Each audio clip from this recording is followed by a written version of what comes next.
নমস্কার, আমি দিবাকর। আপনারা দেখছেন জাগরণ বাংলা।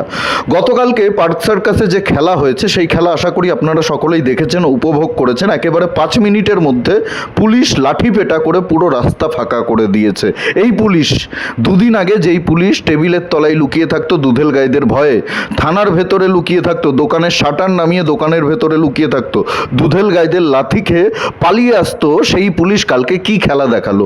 একেবারে টি-20-তে যেরকম পাওয়ার প্লে খেলা হয়, 6 ওভারের খেলা, প্রথম 6 ওভারে যেরকম খেলা হয়, অভিষেক শর্মা যেভাবে বলে 4-6 মারে, সেরকমভাবেই গতকালকে কলকাতা পুলিশ এবং সঙ্গে কেন্দ্রীয় বাহিনী খেলে দিয়েছে। এরা ভেবেছিল এখনও সেই পুরনো সরকার রয়েছে, যা ইচ্ছা তাই করতে পারবো, আমরা তো দুধেল গাই, আমাদের ভোটেই তো সরকার হয়েছে, আমরা যা ইচ্ছা তাই করতে পারবো রাস্তায় নেমে।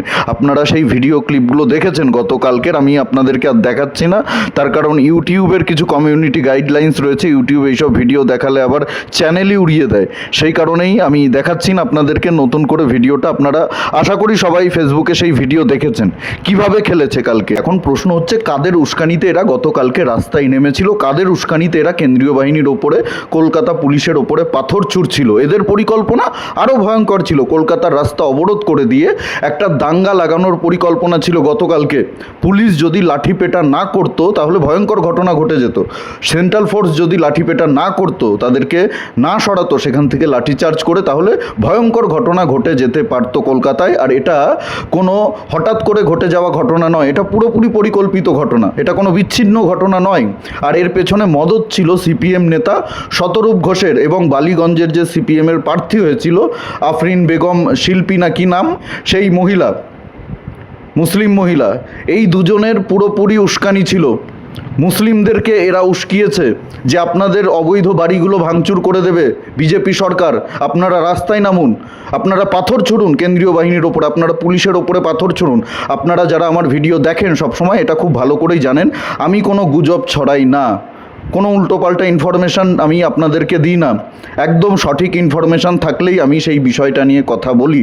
আজকে আমার কাছে সঠিক ইনফরমেশান রয়েছে, আমি তাই নাম ধরেই বলছি। এই শতরূপ ঘোষ উস্কানি দিয়েছে, আপনাদের বাড়িঘর বুলডোজার দিয়ে ভেঙে দেবে, যেভাবে উত্তরপ্রদেশে বুলডোজার চালায় যোগী আদিত্যনাথ, সেইভাবেই শুভেন্দু অধিকারী বুলডোজার দিয়ে আপনাদের ঘর ভেঙে দেবে, আপনাদেরকে পশ্চিমবঙ্গ থেকে তাড়িয়ে দেবে, আপনাদেরকে রাস্তায় নামাজ পড়তে দেওয়া হবে না, মসজিদের আপনাদের লাউডস্পিকারগুলো খুলে দেবে,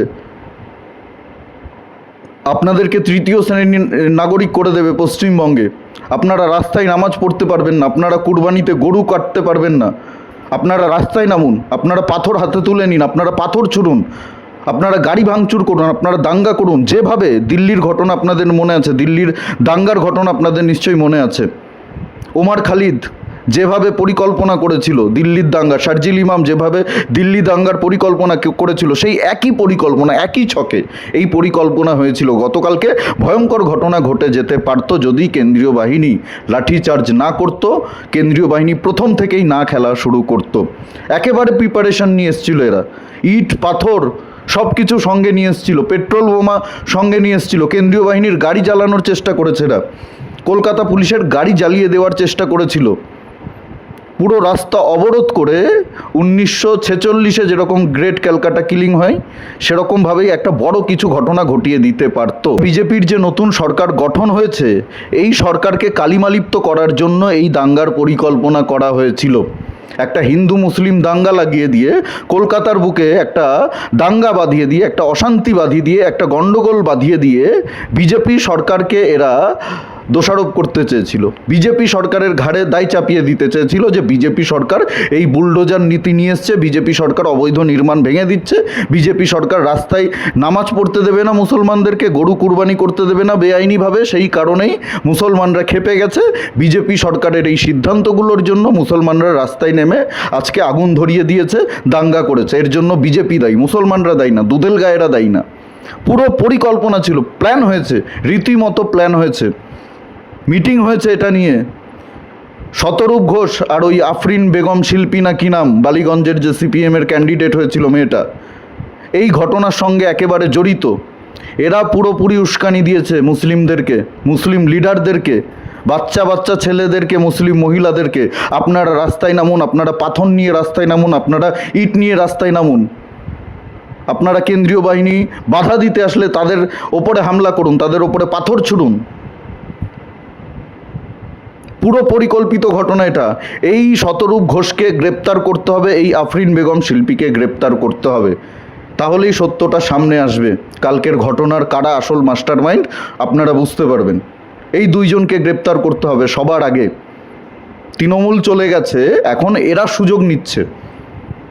এই দুধেল গাইদেরকে উস্কানি দিয়ে, যেভাবে মমতা বন্দ্যোপাধ্যায় বলেছিল না, একটা কমিউনিটি জোট বাঁধলে একেবারে 12টা বাজিয়ে দেবে 1 সেকেন্ডের মধ্যে, সেই সুযোগটা এরা নিতে চাইছে। এই একটা কমিউনিটিকে খেপিয়ে উস্কানি দিয়ে রাস্তায় নামিয়ে আবার একটা অশান্তি বাঁধাতে চাইছে, আবার হিন্দুদের ওপরে আক্রমণ করাতে চাইছে এই সিপিএম, এই বামপন্থীরা।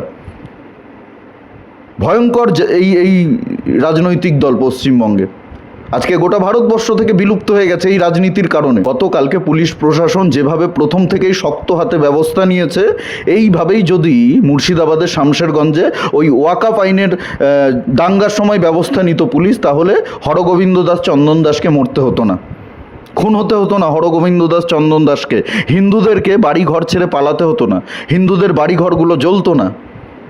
এটাই আমরা চেয়েছিলাম। দীর্ঘ 34 বছর সিপিএম এই রাজ্যে রাজত্ব করেছে, 15 বছর তৃণমূল রাজত্ব করেছে। মোট ওই 34 আর 15 মিলিয়ে 49 বছরে আমরা এই দৃশ্য দেখিনি। সবাই এদেরকে তেল দিয়ে গেছে, সবাই এদেরকে তোষণ করে গেছে। তোমরা রাস্তায় নামো, তোমরা আগুন জ্বালাও, তোমরা বাস ভাঙচুর করো, তোমরা ট্রেন ভাঙচুর করো, তোমরা যা ইচ্ছা তাই করো, তোমরা আগুন লাগিয়ে দাও এই রাজ্যে। তোমাদের সব কিছু করার অধিকার রয়েছে, কিন্তু পুলিশ প্রশাসন তোমাদের কিচ্ছু বলবে না।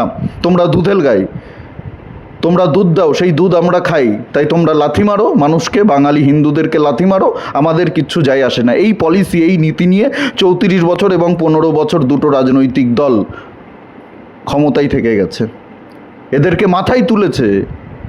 আজকে এরা ভাবছে যে এখনও সেই পুরনো রাজনীতি চলবে, এখনও সেই পুরনো সরকার রয়েছে, আমরা যা ইচ্ছা তাই করতে পারবো রাস্তায় নেমে। সেই দিন চলে গেছে। যারা মনে করছেন যে একটা কমিউনিটি জোট বাঁধলে একেবারে 12টা বাজিয়ে দেবে 1 সেকেন্ডের মধ্যে, সেই কমিউনিটির কিভাবে ভাঙতে হয়, হাড়গোড় ভাঙতে হয়, সেটা খুব ভালো করেই পুলিশ জানে। এই পুলিশই জানে। যারা টেবিলের তলায় লুকাতো এতদিন, তারা টেবিলের তলায় লুকাতো, সরকারের কোনো নির্দেশ ছিল না সেই কারণে, সরকারের কোনো নিয়াত ছিল না সেই কারণে, সরকার চাইতো না দুধেল গাইদের ওপরে পুলিশ লাঠি চালাক, সেই কারণেই টেবিলের তলায় পুলিশকে লুকাতে হয়েছে, দোকানের শাটার নামিয়ে দোকানের ভেতরে লুকাতে হয়েছে পুলিশকে। সেই দিন বদলে গেছে, সেই দিন চলে গেছে। নতুন সরকার, এই সরকার এই সব বরদাস্ত করবে না, গতকালকে একেবারে পরিষ্কার বার্তা দিয়ে দিয়েছে। এরপরেও যারা এই অশান্তির চেষ্টা করবেন, সেটা কলকাতার পার্ক সার্কাসে হোক, মেটিয়া বুরুজে হোক, বা মুর্শিদাবাদ মালদাতে হোক, যেখানেই হোক না কেন, দক্ষিণ 24 পরগনা যেখানেই হোক না কেন, এই ধরনের ঘটনা যদি আপনারা পরবর্তীতে ঘটাতে চান, আপনারা যদি এখনও মনে করেন যে আমরা দুধেল গাই, আমরা যা খুশি তাই করতে পারি, তাহলে আপনারা ভুল করছেন। চরম খেসারত এর দিতে হবে। এরপরে বাড়ি বাড়িতে ঢুকবে, কারা কারা পাথর মেরেছিল, কারা কারা সেন্ট্রাল ফোর্সের ওপরে পাথর ছুঁড়েছিল, সেই ভিডিও দেখে দেখে বাড়ি থেকে তুলে নিয়ে যাবে। তখন আপনার বাড়ির বউরা, আপনার বাড়ির মায়েরা কান্নাকাটি করবে, আমরা সংখ্যালঘু বলে আমাদেরকে ফাঁসানো হচ্ছে, আমাদেরকে জেলে ভরা হচ্ছে, আমাদের বিরুদ্ধে চক্রান্ত হচ্ছে, সেই সব কথাবার্তা তখন বলে ভিকটিম কার্ড খেলে কোনো লাভ হবে না।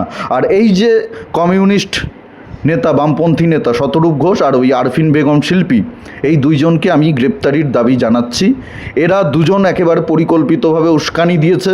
আপনাদের বাড়ি ঘর ভেঙে দেওয়া হবে, অবৈধ নির্মাণ সব ভেঙে দেবে বিজেপি, বুলডোজার চালিয়ে দেবে, আপনাদের নামাজ পড়তে দেবে না, আপনাদের মসজিদগুলো ভেঙে দেবে, আপনারা রাস্তায় নামুন, আপনারা পাথর ছুড়ুন, আপনারা দাঙ্গা করুন। এই উস্কানি দিয়েছে এই শতরূপ ঘোষ, আরফিন বেগম শিল্পী, এই দুজনকে গ্রেপ্তার করতে হবে অবিলম্বে। আমি কলকাতা পুলিশকে অনুরোধ করছি, পশ্চিমবঙ্গ সরকারকে অনুরোধ করছি, এদের বিরুদ্ধে ব্যবস্থা নিন, আইন অনুযায়ী এদের বিরুদ্ধে ব্যবস্থা নিন, না হলে আবার কিন্তু এরা দিল্লির মতো একটা দাঙ্গার ঘটনা ঘটিয়ে দেবে।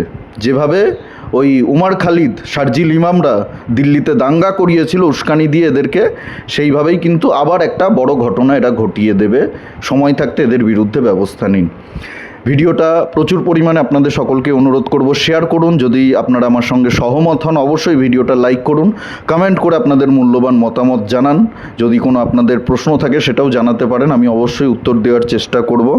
আর জাগরণ বাংলা ইউটিউব চ্যানেলে নতুন হলে আমাদের চ্যানেলটি অবশ্যই সাবস্ক্রাইব করে পাশে থাকুন, পাশের বেল আইকনটি প্রেস করে দিন। আমাদের প্রতিটি ভিডিওর নোটিফিকেশন আপনাদের কাছে সবার আগে পৌঁছে যাবে। সবাই খুব ভালো থাকুন, সুস্থ থাকুন, আশেপাশে সবার খেয়াল রাখুন। জয় হিন্দ, বন্দে মাতরম, ভারত মাতা কি জয়।